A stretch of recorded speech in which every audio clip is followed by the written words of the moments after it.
আসসালামু আলাইকুম বন্ধুরা, সবাই কেমন আছেন? আশা করি সবাই ভালো আছেন। বন্ধুরা, আজকে আমি আরেকটি রেসিপি নিয়ে চলে আসলাম। আজকে আমি তৈরি করে দেখাবো একেবারে নতুন স্বাদের একটা পিঠা রেসিপি।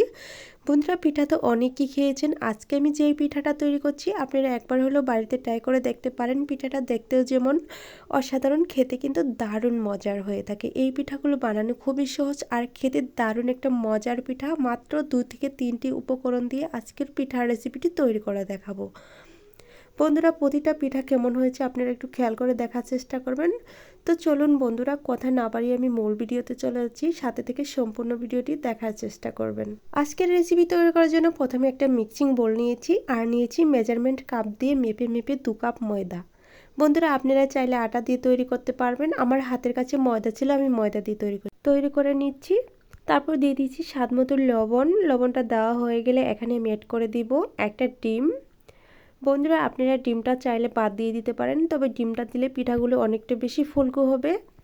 বন্ধুরা, এখানে কোনো রকম বেকিং পাউডার, বেকিং সোডা কোনো কিছুই অ্যাড করতে হবে না। শুধু ময়দা, ডিম আর লবণ দিয়ে তারপর নর্মাল তাপমাত্রা পানি দিয়ে এভাবে করে একটা ডো তৈরি করে নিতে হবে। দেখেন, আমি প্রথমে একটু পানি দিয়ে তারপর ডিমটাকে মিশিয়ে নিচ্ছি। আর মিশিয়ে নেওয়া হয়ে গেলে বাকি পানিটুকু অল্প অল্প করে দিয়ে সুন্দর একটা ডো তৈরি করার চেষ্টা করব। বন্ধুরা, একেবারে পানি দিতে যাবেন না, এতে করে অনেকটা লুজ হয়ে যাবে আর পিঠাগুলো একেবারেই ভালো হবে না। দেখেন আমি কিভাবে তৈরি করে নিচ্ছি। বন্ধুরা, এই নতুন রেসিপিটি তৈরি করার জন্য অবশ্যই শেষ পর্যন্ত ভিডিওটি দেখার চেষ্টা করবেন, এতে করে আপনারা খুব সহজেই তৈরি করে নিতে পারবেন। বন্ধুরা, এ পর্যায়ে আসলে আমি এখানে 2 টেবিল চামচ রান্নার তেল দিয়ে দিব, এতে করে ডোটা অনেকটা মসৃণ হবে। দেখেন, তেলটা দেওয়ার পর আমি এভাবে করে মাখিয়ে মাখিয়ে দেখেন হাত থেকে একেবারে এই ময়দার গোলাগুলো ছেড়ে যাবে, যেহেতু এখানে তেল এড করেছি।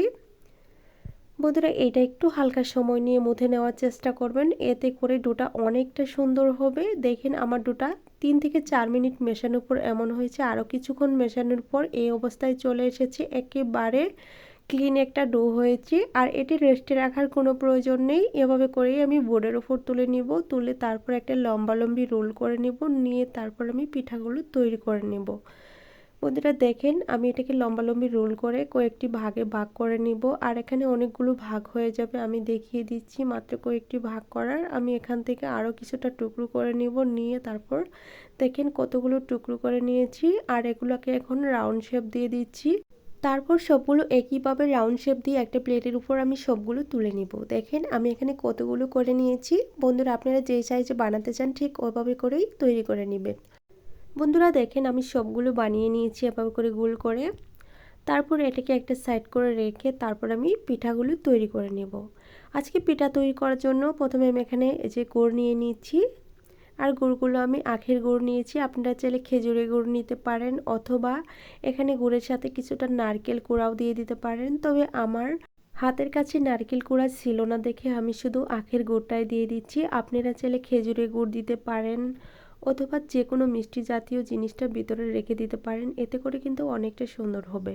বন্ধুরা, আমি এখান থেকে একটা করে লেচি নিয়ে তারপর একটু রুটির মতো করে ছড়িয়ে নিচ্ছি। তারপর মাঝখানে একটু করে মিঠাই এভাবে করে দিয়ে দিচ্ছি, এখানে গুড়টা দিয়ে দিচ্ছি, দিয়ে তারপর এপাশ থেকে মুখটাকে ভালোভাবে সিল করে নিচ্ছি। সিল করে নেওয়া হয়ে গেলে আমি দুটো পাশ ডলে ডলে একদম পিঠার মতো তৈরি করে নিলাম। আপনারা যে কোনো শেপে বানিয়ে নিতে পারেন, খেতে দারুণ হয়ে থাকবে। একইভাবে আমি আরেকটি বানিয়ে দেখাচ্ছি। বন্ধুরা, এই পিঠাগুলো দেখতেও যেমন সুন্দর, বানাতে খুবই সহজ আর খেতে তার চেয়ে বেশি মজার। একবার হলেও ট্রাই করে দেখতে পারেন। উপর থেকে অনেকটা মুচমুচে হবে পিঠাটা তৈরি করার পর, আর ভিতরটা ভাঙার পর মনে হবে রসে টইটুম্বুর একটা পিঠা রেসিপি। বন্ধুরা, দেখতেই পাচ্ছেন আমি সবগুলো একসাথে করে বানিয়ে নিয়ে চলে এসেছি। এখানে কিন্তু অনেকগুলো হয়েছে, আমি এক্সট্রা আরও 3টা রেখেছি, সেটাও দেখিয়ে দিচ্ছি। বন্ধুরা, এখন আমি এগুলো ভেজে নেওয়ার জন্য চুলায় চলে যাব।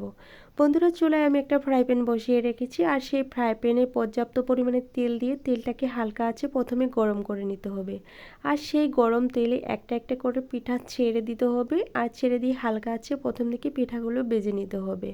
হাই হিটে গরম করা যাবে না, এতে করে পিঠাগুলো খুব তাড়াতাড়ি ফেটে যাবে আর ভিতর থেকে সবটুকু গুড় বেরিয়ে আসবে। বন্ধুরা, দেখেন আমি একসাথে করে সবগুলো পিঠা দিয়ে দিচ্ছি, দিয়ে তারপর একটা চামচের সাহায্যে নেড়ে চেড়ে পিঠাগুলো সুন্দরভাবে ভেজে নিচ্ছি। বন্ধুরা এত সহজ পিঠা রেসিপি বানানোর জন্য অবশ্যই সম্পূর্ণ দেখতে হবে, তা না হলে বুঝতে পারবেন না। স্কিপ করে দেখলে অবশ্যই মিস করে ফেলবেন। তার জন্য বলছি সম্পূর্ণ ভিডিওটি দেখে পিঠাগুলো তৈরি করবেন, আপনাদের কাছে অনেক বেশি ভালো লাগবে। বন্ধুরা দেখেন আমি এখন চুলা আঁচটা হালকা একটু বাড়িয়ে দিয়ে তারপর পিঠাগুলো ভেজে নিচ্ছি। বন্ধুরা পিঠাগুলো ওপর থেকে অনেকটা মুচমুচে দেখা যাবে, আর ভিতরে যে একদম মিষ্টি মিষ্টি আর রসালো একটা ভাব থাকবে সেটা দেখে আপনারা বিশ্বাসই করতে পারবেন না। বন্ধুরা আমি যতক্ষণে পিঠাগুলো ভেজে নেব ততক্ষণে বলছি, প্লিজ বন্ধুরা যদি ভিডিওটি ভালো লাগে তাহলে চ্যানেল সাবস্ক্রাইব করে রাখবেন, আর পাশে থাকা বেল বাটন অন করে রাখবেন আমার চ্যানেলে ভিডিও সবার আগে পাওয়ার জন্য। আমি তার সাথে বলছি আমি খুব অসুস্থ, ভিডিওতে ভয়েস দিতে খুবই কষ্ট হচ্ছে, তারপরেও আমি দিয়ে দিচ্ছি। জানি না আপনাদের কাছে কেমন লাগছে, তারপর আমি এভাবে করে ভয়েসটা দিয়ে দিচ্ছি। তো বন্ধুরা আমার কথাগুলো কেমন লাগছে অবশ্যই কমেন্ট করে জানিয়ে দিবেন, আর যদি আপনাদের কাছে ভালো না লাগে সেটা আমাকে বলতে পারেন, কারণ যেহেতু অসুস্থ আমি এর চেয়ে ভালো করে কথা বলতে পারছি না বন্ধুরা।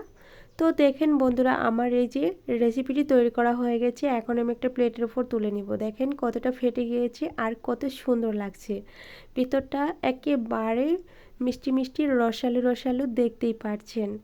বন্ধুরা আমার রেসিপি কেমন হয়েছিল কমেন্টে অবশ্যই জানিয়ে দিবেন, আর যদি আমার কোনো নতুন বন্ধু এসে থাকেন তাদেরকেও বলছি আমার রেসিপি প্রথম দেখে থাকলে আমার চ্যানেলটাকে ঘুরে আসার জন্য অনুরোধ রইল। আমার চ্যানেলে এরকম আরও নতুন নতুন দারুণ মজার রেসিপি আছে, আপনাদের কাছে অনেক বেশি ভালো লাগবে। তো দেখেন বন্ধুরা আমি সবগুলো পিঠা একে একে তুলে নিচ্ছি, তুলে তারপর সবগুলো একসাথে করে নিয়ে এসে দেখাবো সবগুলো পিঠা বানানোর পর কেমন হয়েছে, তার সাথে ভেঙেও দেখাবো ভিতরটা কেমন হয়েছে, আপনারা অবশ্যই দেখেই বুঝতে পারবেন। একটু কাছ থেকে দেখিয়ে দিচ্ছি, দেখেন কতটা মুচমুচে হয়েছে, আপনারা বুঝতে পারছেন এর ভেতরটা এতটা রসালো। বন্ধুরা আমি সবগুলো একসাথে করে নিয়ে চলে এসেছি, দেখেন প্রতিটা পিঠা একেবারে সুন্দর হয়েছে আর কত মুচমুচে হয়েছে। এবার পালা ভেঙে দেখানোর, কিন্তু আমি ভেঙে দেখানোর আগে আবারও বলছি, প্লিজ বন্ধুরা আজকের রেসিপি কেমন হয়েছিল অবশ্যই কমেন্টের মাধ্যমে জানিয়ে দিবেন, আর ভালো লাগলে চ্যানেল সাবস্ক্রাইব করে রাখবেন। তার সাথে বলছি পাশে থাকার বেল বাটন অন করে রাখবেন আমার চ্যানেলে এই নতুন নতুন রেসিপিগুলো সবার আগে পাওয়ার জন্য। বন্ধুরা অনেকটাই গরম, আমি হাত দিয়ে ধরতে পারছি না যেহেতু তেলে ভাজা। দেখেন আমি একটু ভেঙে দেখাচ্ছি কতটা সুন্দর, উপরে কিন্তু অনেকটা মুচমুচে আর ভিতরে কত সুন্দর রসালো, মুখে দেওয়ার সাথে অনেক বেশি সুস্বাদু একটা টেস্ট পাবেন যেটা আপনারা আগে কখনো পাননি। আর বন্ধুরা এর ভিতর যদি একটু নারকেল কোড়া দিতেন তাহলে আরও বেশি দ্বিগুণ স্বাদের মজা পেয়ে থাকতেন, আমার হাতের কাছে ছিল না সেটা আমি দিতে পারি নাই। বন্ধুরা আজ এ পর্যন্তই, ভালো থাকবেন সুস্থ থাকবেন, আল্লাহ তাআলার কাছে এই কামনা করে বিদায় নিচ্ছি। পরবর্তীতে আবারও দেখা হবে নতুন কোনো রেসিপি নিয়ে, ততক্ষণে সবাই অনেক বেশি ভালো থাকবেন, অনেক বেশি সুস্থ থাকবেন। খোদা হাফেজ।